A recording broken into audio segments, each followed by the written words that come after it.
ये आप जो है आपके सामने doctor Umesh ji Agarwal library science के जो है उदयपुर के प्रोफेसर हैं और ये सेवानिवृत्त है सुखाड़िया विश्वविद्यालय से।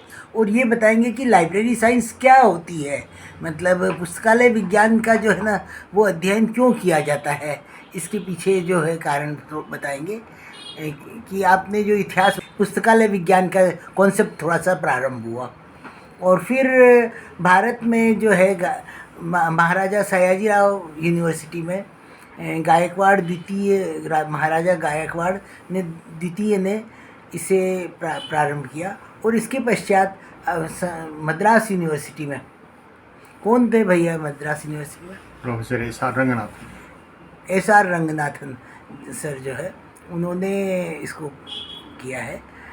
आप उनके प्रयासों को थोड़ा सा बताएंगे?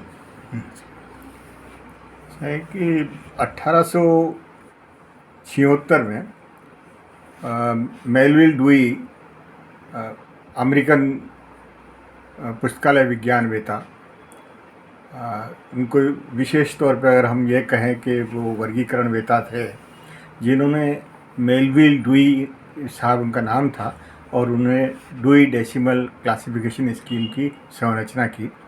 ये वर्गीकरण पद्धति जो है किसी भी किताब की लोकेशन कहाँ उसको जाना चाहिए, कहाँ उसकी उपलब्धता है और उपयोग के बाद में वापस कहाँ उसको यथास्थान पहुँचाई जा सके, उसके लिए एक तरह से निर्धारण करती है।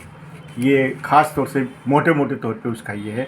तो ये रंगनाथन साहब ने उसको आगे बढ़ाया। मेलविल डुई साहब ने मोर देन 100 ईयर्स, 100 साल से भी ज़्यादा समय पहले उन्होंने वर्गीकरण पद्धति बनाई और हिंदुस्तान में ये 1911 में सर सियाजी राव गायकवाड़ ने बड़ौदा स्टेट के अंदर हर विलेज में पुस्तकालय का जाल बिछाने के उद्देश्य से वहाँ से उनके डुई साहब के एक शिष्य को आमंत्रित किया और उन्होंने वहाँ एक 3 महीने का एक छोटा सा पाठ्यक्रम शुरू किया ताकि पुस्तकालय को संभाल सके, उनको साथ सज्ज कर सके और व्यवस्थित रूप से पाठकों तक पुस्तकों का आदान प्रदान किया जा सके। 1924 के अंदर एस आर रंगनाथन, शाली रामामृत रंगनाथन महोदय, मद्रास विश्वविद्यालय के गणित के प्रोफेसर, उन्हें पुस्तकालय विज्ञान का जब चार्ज दिया गया, पुस्तकालय से मद्रास केंद्रीय पुस्तकालय का जब चार्ज दिया गया तो उन्होंने इसके जो है प्रशिक्षण के लिए वो स्कूल ऑफ लाइब्रेरीशिप लंदन में गए। वो वहाँ उन्होंने यूरोप के अनेक पुस्तकालयों का भ्रमण करके अध्ययन किया और वहाँ जाकर के और अपना एक मानस बनाया। और लौटते समय उन्होंने कॉलन स्कीम ऑफ क्लासिफिकेशन और क्लासिफाइड कैटलॉग को 2 मुख्य ग्रंथ हैं, तकनीकी ग्रंथ कह सकते हैं उनको, उनकी संरचना ड्यूरिंग ट्रांजिट पीरियड, ट्रैवल के दौरान ही बना ली। और एक 5 लॉज ऑफ लाइब्रेरी साइंस उसकी संरचना उन्होंने आउटलाइंस बना दी। यहाँ आने के बाद में द्विबिंदु वर्गीकरण पद्धति के अनुसार उन्होंने मद्रास विश्वविद्यालय के पुस्तकालय की व्यवस्था की और उसको जो कठिनाइयाँ आई उसके 2nd एडिशन बनाया, उसके अंदर फिर कठिनाइयाँ आई, फिर 3rd एडिशन में डाला। इस तरह वो 6 एडिशन तक उस चीज़ को लेके आए और काफ़ी अच्छे से छोटी सी पुस्तक है द्विबिंदु वर्गीकरण, जिसमें दुनिया के ज्ञान क्षेत्र के हर ग्रंथ का वर्गीकरण उससे करना संभव बनाया उन्होंने। इन्हीं रंगनाथन महोदय ने मद्रास में 3 महीने का एक पाठ्यक्रम पुस्तकालय विज्ञान का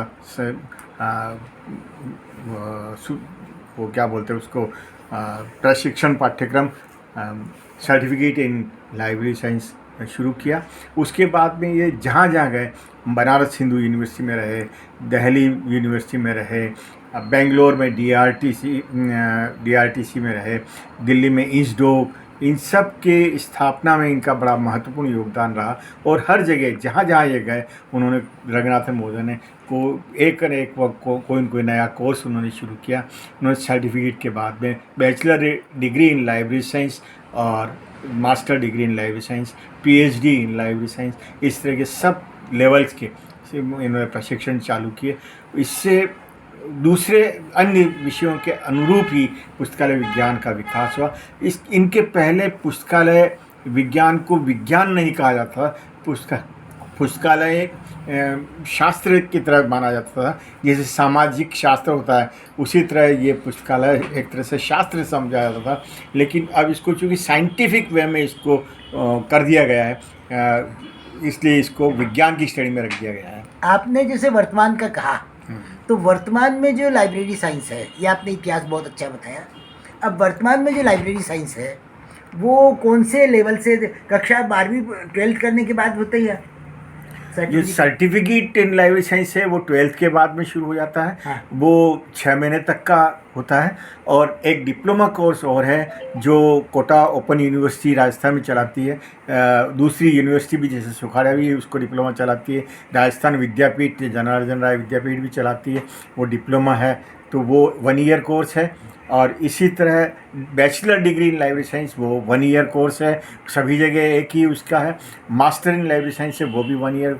लाइब्रेरी साइंस के अंदर आप देखिए कि लगभग सारे कोर्स 1 ईयर मान लीजिए एवरेज के तौर पे 1 साल के हैं। और पीएचडी तो सभी का यूनिवर्सिटी ग्रांट कमीशन के नॉर्म्स के हिसाब से जो 2 साल 3 महीने का एक पीरियड है, कम से कम इतना तो उसमें आपको यूटिलाइज़ करना ही पड़ता है शोध के लिए, वो है।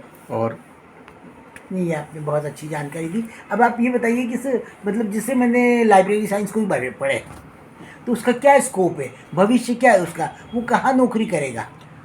उसको सेवा के लिए तो वैसे कोई दिक्कत नहीं है। वो मतलब जो अगर क्वालिफाइड है, डिप्लोमा है और डिग्री है तो स्कूल्स में उसको लाइब्रेरीशिप की नौकरी मिल सकती है अगर वो प्रयास करे तो। और अगर हायर क्वालिफाइड है और या बैचलर डिग्री भी है तो उसको यूनिवर्सिटी के अंदर जूनियर टेक्निकल असिस्टेंट और मास्टर डिग्री किया हुआ है तो उससे हायर पोस्ट के ऊपर वो सिलेक्शन हो सकता है। और अगर पीएचडी कर रखी है तो assistant professor level, assistant librarian, deputy librarian तक का पद उसको मिल सकता है।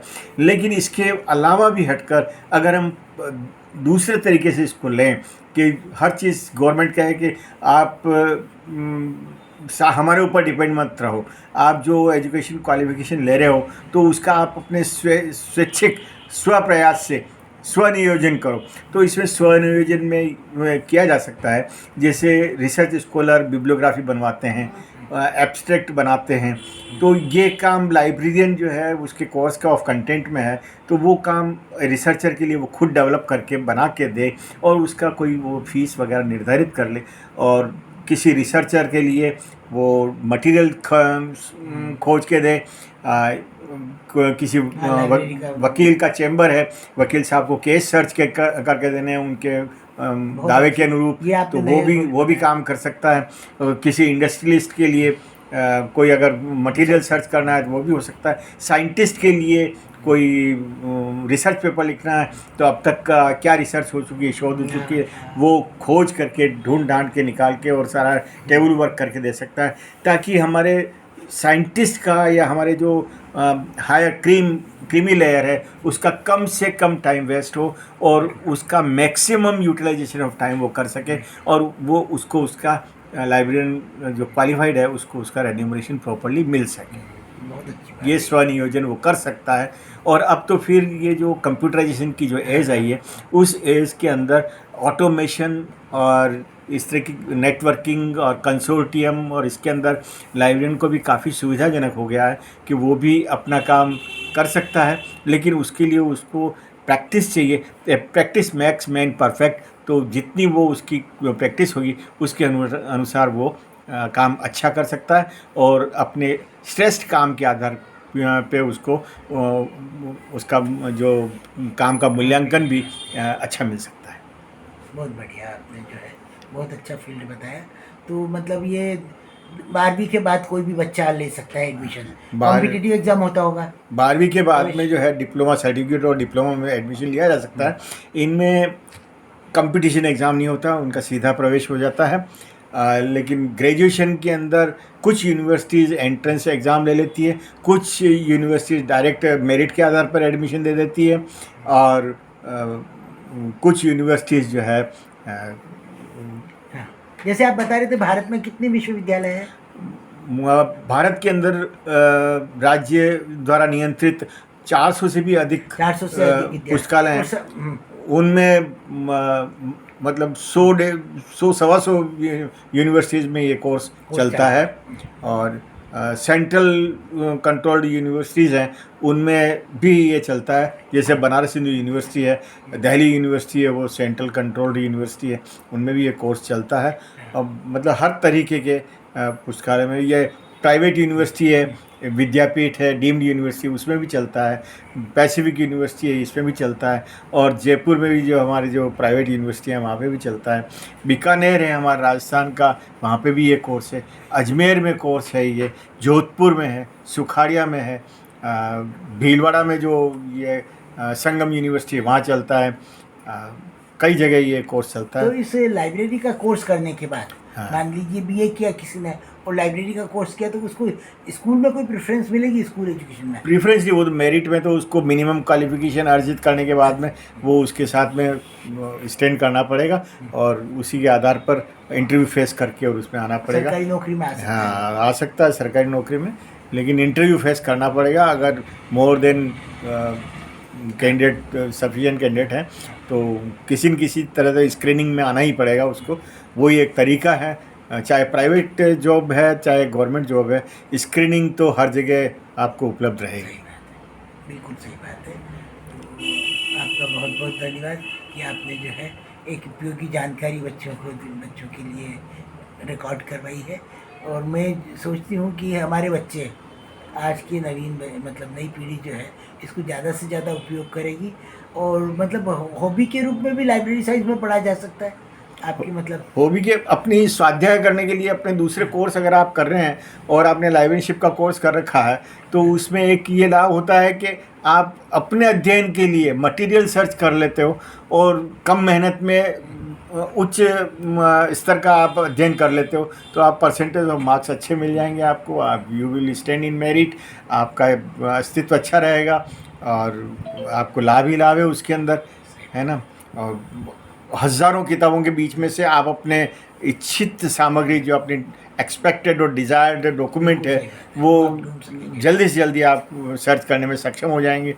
हैं, कोई लाइब्रेरियन का काम क्या है कि क्वालिफ़िकेशन और अपने क्लासिफिकेशन कैटलॉगिंग जो टेक्निक्स हैं, ये टेक्निकल सब्जेक्ट्स हैं, इनके आधार पर 2 मिनट्स के अंदर आप जाओगे और अपने जो डॉक्यूमेंट चाहिए खोज के ले आओगे। चाहे शेल्फ के ऊपर कितनी किताबें पड़ी, हज़ारों लाखों, घर पे जैसे गृहिणी अपने काम की चीज़ किचन में 1 मिनट में निकाल लाती है कि मेरे को ये अमुक सामग्री चाहिए, तो वो हाथ डालती है, उसको सामग्री मिल जाती है। उसी तरह लाइब्रेरियन को कोई अगर की चीज़ चाहिए तो वो जहाँ लाखों पुस्तकें, लाखों किताबें, हज़ारों किताबें, उनमें से वो जाएगा, हाथ डालेगा और जहाँ उसकी उंगली लगेगी वो उसकी वही किताब होगी जो उसको चाहिए।